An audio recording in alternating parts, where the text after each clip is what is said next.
It's time for bookkeeping, beer, and BS.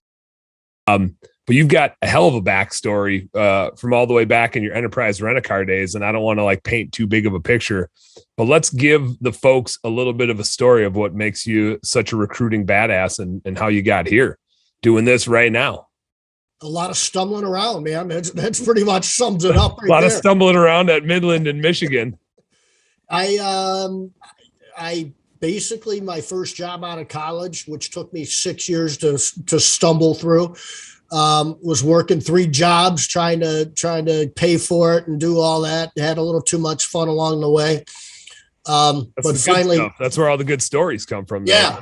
I mean, I can go on about my college career for years. We'll have college story day on a different episode. That'll be a fun episode. Yeah, that will be. We might all go to jail again, but you've got the buzzer, the sensor buzzer.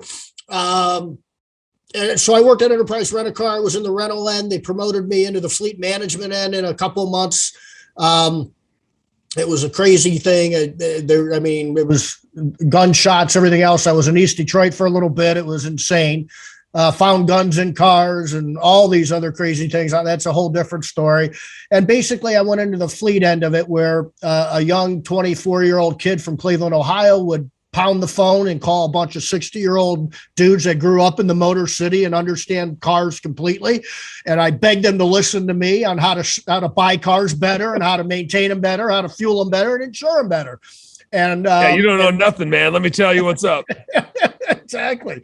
And that was it. I mean, that was it in a nutshell. And I was really good at it and really hated it. And so that's that's the worst. That's a crazy situation. That's a terrible combo. Exactly. And I was doing good. I mean, I was making good money, company car, obviously, and all that stuff. One day I hope you get, I feel like this falls in here pretty quick. So I just want to make sure you tell the story about, cause we were talking about character and there was a definite character story at Enterprise that I remember you telling, and I'm not going to say anything else about it cause everybody needs to hear it. I don't want to tell it, but make sure you weave that in. You probably know what I'm talking about. There's a couple. Is it with the general manager? Yeah. You kind of gave him a piece of your mind. Yeah, it was. I don't know if I was there about a year, maybe. And I come in. I'm doing what I'm doing, and I get up from my desk and I'm looking around because normally I was in earlier than anybody else, especially in sales. And nobody's around. And I'm looking around and I see all these guys in the conference room, in this big conference room there. And the general manager came out and I guess wanted to meet with all the sales guys. And there was 7 or 8 of us. But the weird thing was when I walked in, there was department heads from all over. There was the insurance department head, the finance guy, the this and that. They rounded them all up. Yeah. The human resource. So I walk in there and basically, a long story short, the general manager was going around to each salesperson with his little yellow legal pad and reaming people, calling them names and nasty, and I'm seeing it around. I'm like in the twilight zone going, what the hell is going on, man? So he finally comes to me and he's got his legal pad and he's flipping through and he's going, and I'm like, yeah.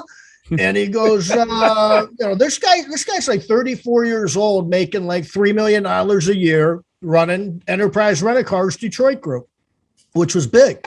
And so I bet the Detroit group is freaking huge. Oh, it was huge. Yeah. And he came from corporate and all this other shit to open up Detroit. And so I look at him and I'm like, what, man, what are we doing here?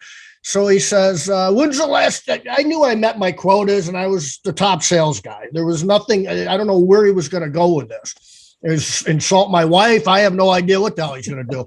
So he says to me, when's the last time you took a client out to lunch, Day? You're nowhere. You're just nowhere with this shit.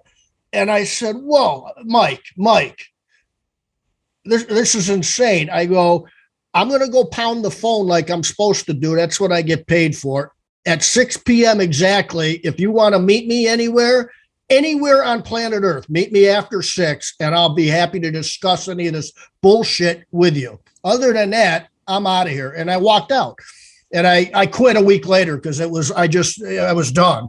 I had no idea what I was going to do. And so that was my enterprise. And Enterprise was a great company to work for. I learned an awful lot. I loved working at Enterprise. I wish I stayed in the rental end, but so be it. But that, yeah, he was just crazy, man. I'm like, you're nuts. And that was I couldn't last 10 years like you did. I lasted barely a year. Yeah, I round up. Mine was only like 8.5. So, and then I had a mortgage company for about 10 years.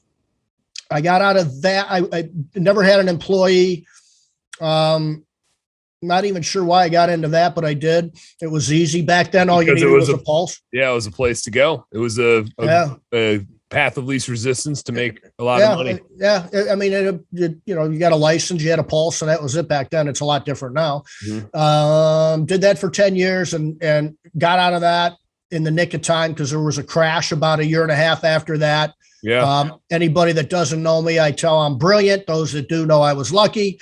So that was that. And then I started a cleaning company, and I look back and wonder why the hell I started a residential house cleaning company. I was going to say, was it like when you left the mortgage business, were you immediately like, I'm just going to start a different company and I'm going to start home cleaning because of this? Or was it just like there were two reasons. Home cleaning? I didn't remember them until a couple of years ago, and that's crazy. But you blocked them out, like I didn't know. I just stumbled through shit and ended. So everybody's heard all my recruiting experience so far, right? Yeah. And now I've become this master recruiter. Yeah, paint the picture.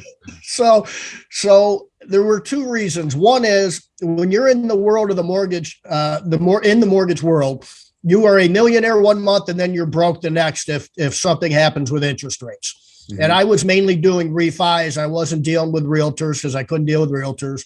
And that was just uneasy. And so I definitely wanted to get into some sort of recurring business, which residential home cleaning was a recurring business. And then the other reason was because I knew my mom was getting ready to retire and really frustrated where she was at that time. She was working with her sister and for 30 years, and she was ready to do something else or retire.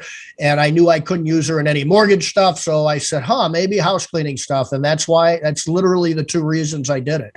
And I owned that company for about 20 years. Yeah, that was and we still have it. You're still a part of it. You're still doing stuff behind the scenes for it. So that home cleaning company still exists.